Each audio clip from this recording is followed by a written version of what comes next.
మీ జన్మలగ్నం మీనలగ్నమైనా, ఒకవేళ జన్మజాతక వివరాలు తెలియకపోయినా, మీ ప్రశ్న లగ్నం మీనలగ్నం అయినా కూడా ఏదైతే మనకి మార్చి 30వ తేదీన మీనరాశిలో షష్టగ్రహ కూటమి ఏర్పడబోతుందో దీని వలన విపరీతమైనటువంటి నెగటివ్ ఫలితాలను ఎదుర్కొనే వారిలో మీనలగ్న జాతకులు కూడా ఉన్నారు అనేది చాలా స్ట్రాంగ్ గా అర్థం చేసుకోవాలి. ఎవరైతే వివాహాది ప్రయత్నాలు చేస్తూ ఉన్నారో అందులో చాలా ఇబ్బందులు ఎదుర్కోవడానికి అవకాశం చాలా ఎక్కువగా కనిపిస్తుంది. కాబట్టి కొద్దిగా వెయిట్ చేయడమే చాలా మంచిది. మీ శరీరం ఏ పనికి సపోర్ట్ చేయదు అనేదే వాస్తవం.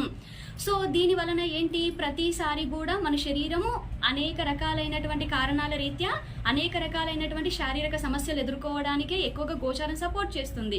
కాబట్టి కొద్దిగా అది సపోర్ట్ చేయదు అని అన్నప్పుడు విపరీతంగా దానిని ఇబ్బంది పెట్టడం కంటే ఇప్పుడు ఉన్నటువంటి పరిస్థితి ఇలా ఉంది కాబట్టి కొద్దిగా ఓపిక పట్టడం మేలు అనేటువంటి వాస్తవాన్ని గ్రహించి తొందర పడకూడదు అనేటువంటి దాన్ని చూసుకోండి.